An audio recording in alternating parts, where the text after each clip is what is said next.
It always starts as a joke, at least that's how they frame it. A laugh tossed into the air, a comment said a little too loud, a grin that invites others to join in. They lean back in their chairs, confident, relaxed, convinced they are being clever. When someone flinches or stiffens, they call it being sensitive. When someone looks away, they call it shy. The words are sharp, but they hide them behind laughter so no one has to take responsibility. They didn't walk up and announce they were going to cross a line. They tested it first. A look that lingered too long. A comment about her body that pretended to be a compliment. Someone else chimed in, then another. Each one pushed it a little further, watching to see if anyone would object. No one did. Silence felt like permission. They spoke about her like she wasn't standing there, like she was part of the room's decoration instead of a person with a pulse and a spine.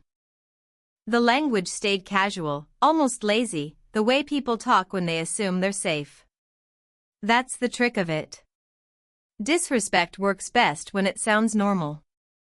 When it blends in with the noise of the room. When she didn't laugh along, they doubled down. A joke becomes a challenge. A challenge becomes a demand. Show us wasn't shouted. It was said with a smirk, like a dare no one expected to be taken seriously. They expected embarrassment, maybe a nervous smile, maybe nothing at all. What they didn't expect was resistance, because resistance would mean acknowledging they had gone too far. This kind of behavior thrives on an audience. Each man fed off the others, glancing around to see who was watching, who was nodding, who was amused. No one wanted to be the one to say stop. That would mean stepping out of the group and risking becoming the next target. So the joke stayed alive, growing bolder with every second. They convinced themselves it was harmless. No hands had moved yet, they told themselves. No one had been hurt yet. That word, yet, carried all the weight. It allowed them to keep going while pretending they were still decent people. The laughter made it easier. Laughter smooths rough edges and turns cruelty into entertainment. What made it worse was how ordinary it felt to them. They'd done this before, maybe not with her, maybe not this openly, but the pattern was familiar. Push, joke, laugh, move on. Most of the time, nothing happened. Most of the time, the moment passed and the target learned to swallow it. That history gave them confidence. They didn't see fear as fear. They saw it as power. The way her shoulders tightened, the way her eyes scanned the room, those were signs to them that they were winning. Control doesn't always come from force. Sometimes it comes from knowing someone feels cornered. They mistook quiet for weakness. They mistook restraint for consent. They mistook the lack of immediate backlash for approval. Every assumption stacked on top of the next until the situation felt justified in their minds. By the time the words crossed into something openly violating, it already felt normal to them. Disrespect disguised as a joke is dangerous because it asks everyone nearby to play along. It pressures the target to either laugh or be labeled difficult. It pressures bystanders to choose comfort over courage. And it gives the instigators a shield they can hide behind if anyone finally calls them out. They thought they were untouchable in that moment, surrounded by noise, protected by humor, backed by each other. They had no idea how quickly that illusion could crack, how fast laughter can die when consequences enter the room, how thin the line really is between a joke and something that cannot be laughed away. There is a moment when everything shifts, even if it happens quietly. It's not always marked by shouting or sudden movement. Sometimes it's just a sentence that lands wrong, a step taken too close, a hand hovering where it doesn't belong. The air changes, and the person on the receiving end feels it instantly, even if no one else does. Up until that point, there was still a thin layer of deniability. Jokes could be brushed off. Comments could be ignored. The discomfort could be blamed on overthinking. But then the line stopped being blurry. The words became clearer, more direct, stripped of their playful tone. What was implied before was now obvious, and there was no pretending otherwise. Her body reacted before her mind caught up. A tightening in the chest. A subtle shift backward. A pause that lasted just a second too long. Boundaries aren't abstract ideas in moments like that. They're physical, emotional, immediate. They show up in instinct, in the urge to create distance, in the sudden awareness of how close someone is standing. The people pushing didn't miss it. They noticed the change, the hesitation, the discomfort. And instead of stopping, they leaned into it. That's how boundary crossing works. It feeds on the reaction. The second someone shows unease, the situation becomes a test of how far they can go without being challenged. What made the moment heavier was how public it was. This wasn't happening in a corner or behind closed doors. Others were nearby. Some were watching. Some were pretending not to. The presence of an audience turned it into a performance, and performances reward escalation. Each comment drew attention. Each laugh from the sidelines signaled approval. The request wasn't loud or aggressive, but it didn't need to be. It carried entitlement, the assumption that her body was open for commentary, for entertainment, for control. It reduced her from a person to a reaction, something to provoke and measure. Crossing a boundary doesn't always look violent. Often it looks casual. It looks like confidence. It sounds like someone speaking as if they've already been granted permission. That's what made it so jarring. The ease with which it was said suggested they believed it was theirs to say. Time stretched in that moment. A few seconds felt longer because she was weighing options that shouldn't have needed weighing. Speak up and risk being mocked. Walk away and be followed by laughter. Stay still and hope it ends. None of the choices felt fair, and that unfairness was part of the violation. What stood out most was the lack of accountability in their faces. No hesitation. No self-check. Just expectation. They expected compliance, or at least silence. Silence would have been enough. Silence would have let them move on without consequence. Boundaries exist to protect dignity, but they only work when they're respected. In that moment, hers were treated like obstacles, things to be pushed against until they gave way. The act of crossing them wasn't accidental. It was deliberate, measured, fueled by the belief that nothing would happen. The room itself felt complicit. The noise, the laughter, the casual posture of people who weren't involved but didn't intervene. It created a buffer, a false sense of safety for the ones crossing the line. They were insulated by normalcy, by the idea that if something truly wrong were happening, someone would stop it. That belief is what allows moments like this to exist. The assumption that harm announces itself loudly. That it's obvious. That it's unmistakable. But real boundary violations often slip in quietly, disguised as confidence, masked by humor, softened by familiarity. For her, the crossing wasn't theoretical. It was immediate and personal. It was the realization that her comfort didn't matter to them, that her presence was being used rather than respected. That realization settles deep and fast, leaving behind a mix of anger, shock, and the sharp awareness of vulnerability. Once a boundary is crossed, there's no returning to how things were before. Even if the words stop, even if the moment passes, something has already been taken. Trust. Safety. The assumption of mutual respect. And everyone in that space, whether they acted or not, became part of that moment the second the line was stepped over. After the words were spoken and the line was crossed, the room didn't explode into chaos. It did the opposite. It slowed down. Conversations nearby softened and then stalled. Laughter faded into awkward half-smiles. People sensed something had shifted, even if they couldn't name it. Silence settled in, not complete, but heavy enough to be noticed. This kind of silence isn't empty. It's charged. It carries awareness, hesitation, and a shared understanding that something is off. Eyes moved quickly, checking reactions, searching for cues. No one wanted to be the first to speak. No one wanted to confirm that what just happened was as bad as it felt. She stood still, not frozen, but contained. Every instinct told her to react, yet reacting meant stepping into a spotlight she didn't ask for. Her face stayed composed, but her breathing changed. That small shift was the only sign of how much effort it took to hold herself together in that moment. Across the room, someone watched without moving. No crossed arms.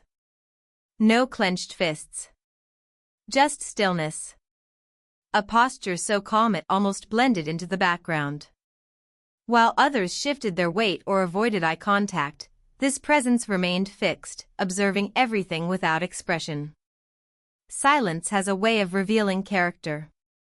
Some people fill it with nervous jokes, trying to smooth things over. Some retreat into their phones. Others look away entirely, pretending they didn't see or hear anything worth addressing. And then there are those who stay quiet for a different reason. Not out of fear or confusion, but control. The men who had been joking sensed the quiet and misunderstood it. They took it as uncertainty. As hesitation. They leaned back, relaxed, assuming the moment had passed. Silence, to them, felt like victory. No pushback meant permission. No reaction meant they'd gotten away with it. But silence can be deceptive. It can be a pause, not an ending. It can be the space where decisions are made. Where restraint is chosen over impulse. Where someone calculates the fastest way to stop a situation without turning it into chaos. The room waited, even if it didn't know it was waiting. The air felt tight, like everyone was holding a breath they didn't realize they were holding. The absence of sound made every movement noticeable. A chair scraping softly. A glass being set down. A shift in stance. She wasn't alone in that silence, even if it felt that way. Someone else had already recognized what had happened for what it was.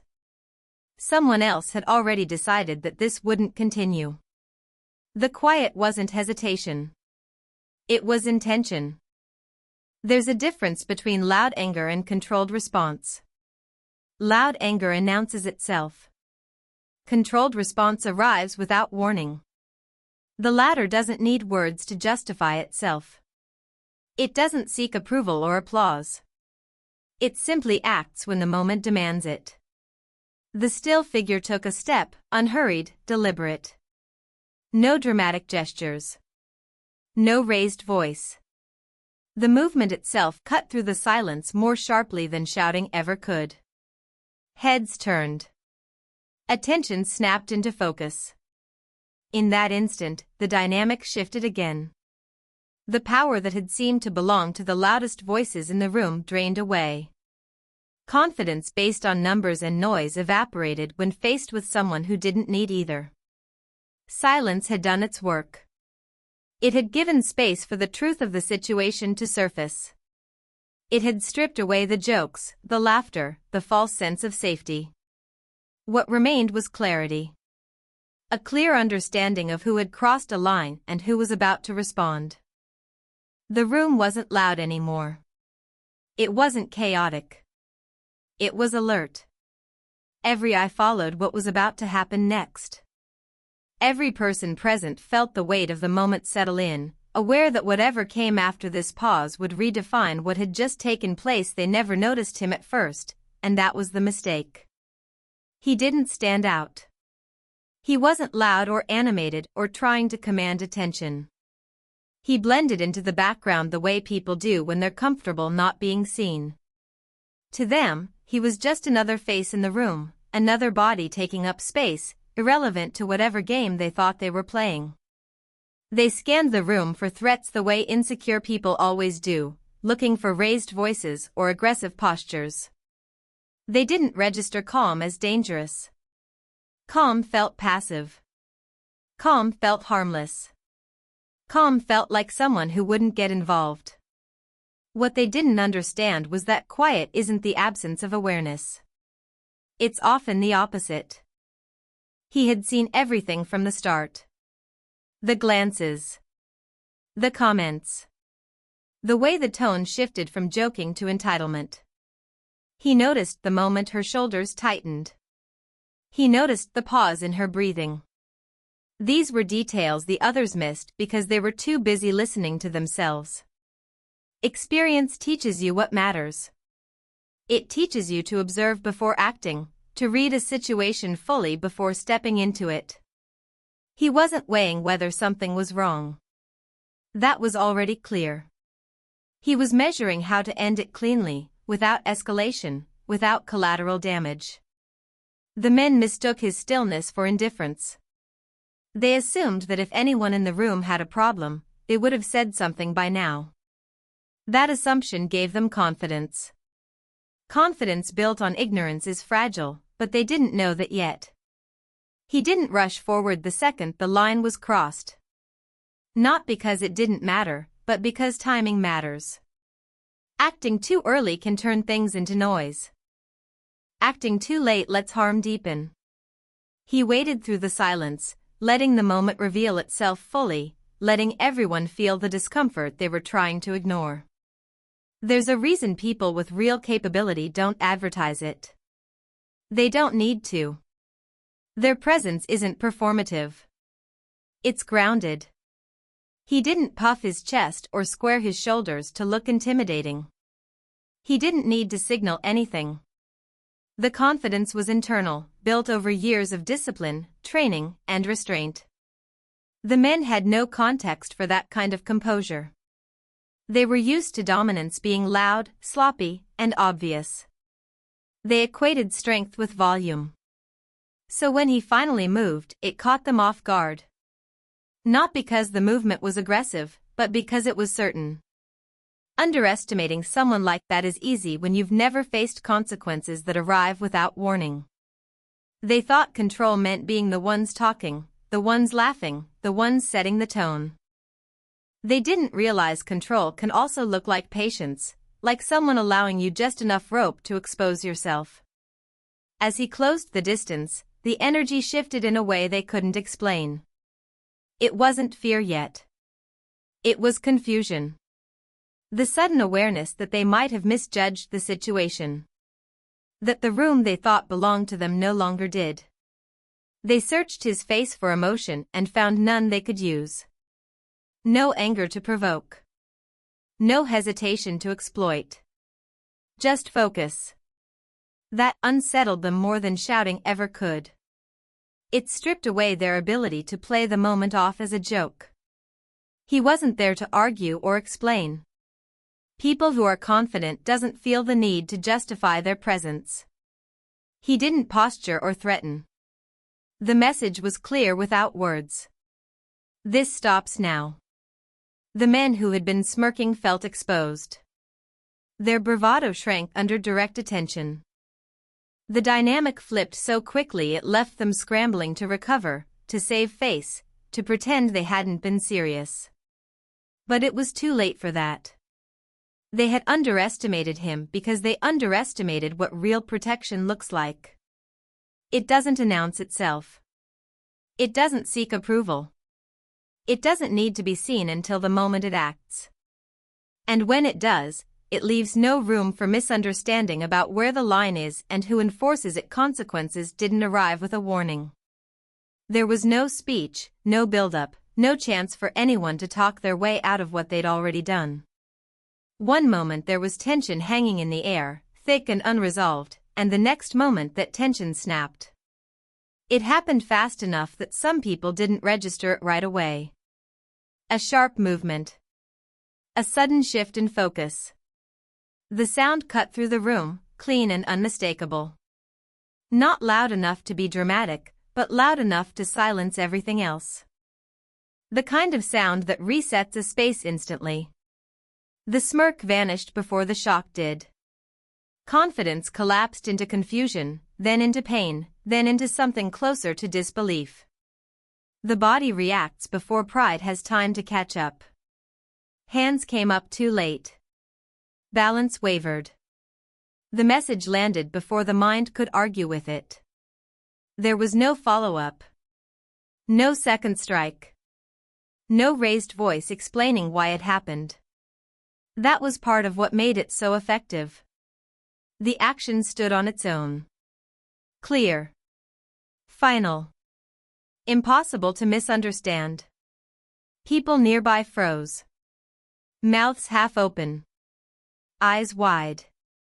Some took a step back without realizing they were doing it. Others stared, trying to process how quickly the situation had reversed. The energy in the room flipped from casual entitlement to sharp awareness in a fraction of a second. The men who had been laughing didn't laugh anymore. One of them reached out instinctively, not to fight, but to steady his friend. The bravado drained out of their posture. Shoulders sagged. Eyes dropped.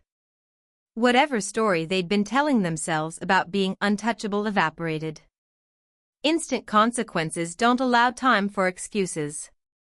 There was no opportunity to say it was just a joke, no space to shift blame, no moment to appeal to the crowd.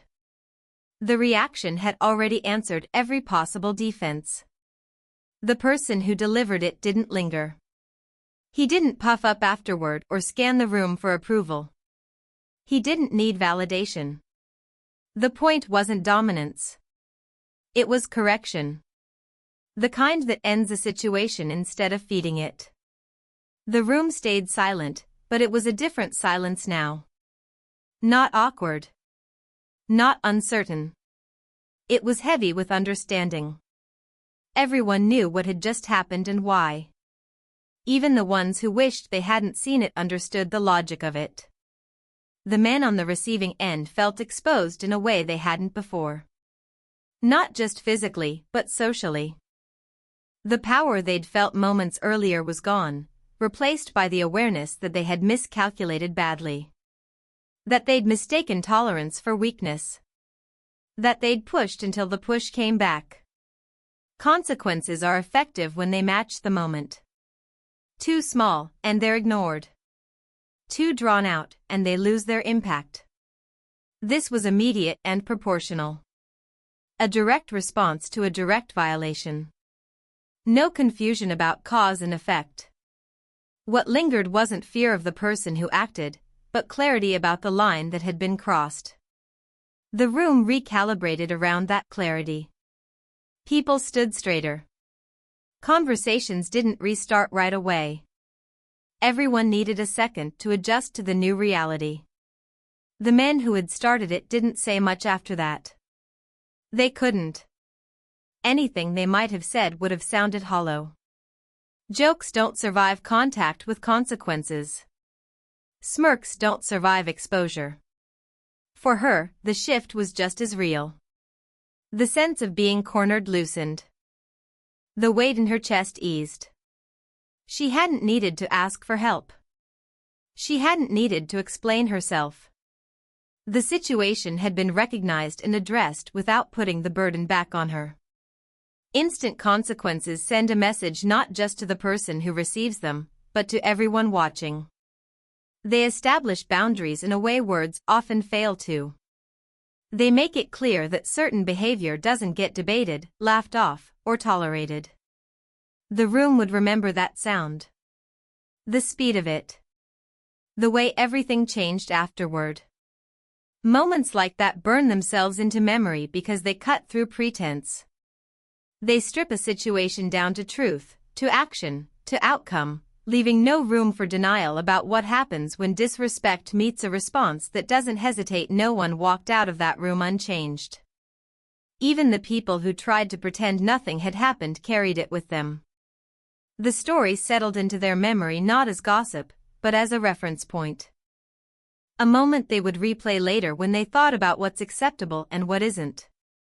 The lesson wasn't delivered with words, but words wouldn't have worked anyway. Words can be argued with. They can be twisted, laughed off, reinterpreted. What happened left no room for interpretation. Cause and effect were clean, immediate, and undeniable. People understood something important in that moment. Disrespect isn't always loud, but consequences don't need to be either.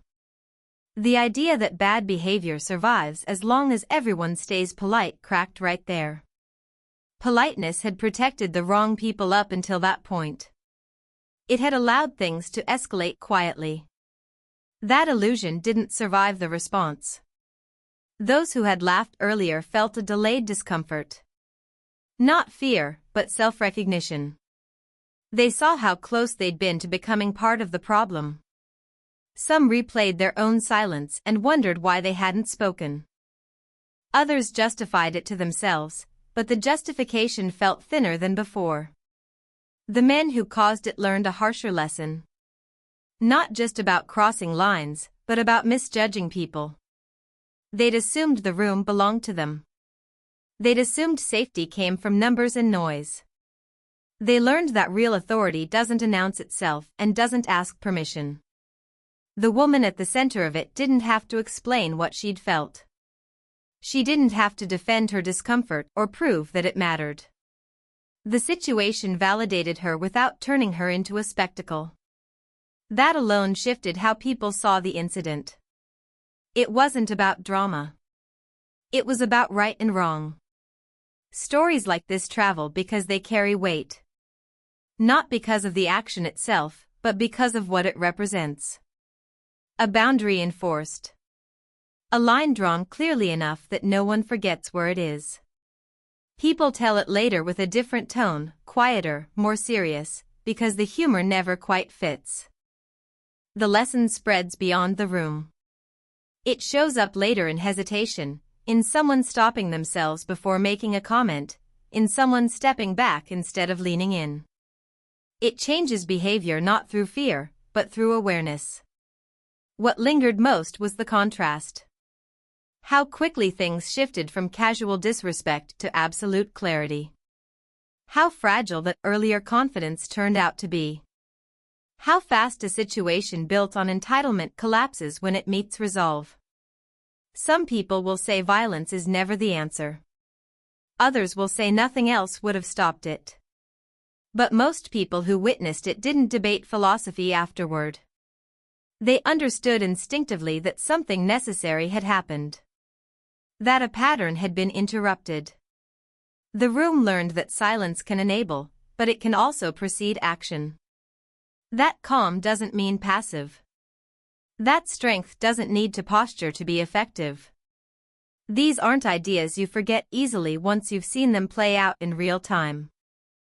Long after the details blurred, the feeling stayed sharp. The sudden quiet.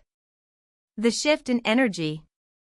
The understanding that certain behavior ends the moment someone decides it will. That knowledge settles deep, changing how people move through spaces, how they read situations, how they measure their own actions. Not every lesson arrives gently. Some arrive fast, undeniable, and permanent, and once learned, they don't need to be repeated because the memory itself becomes the boundary everyone carries forward.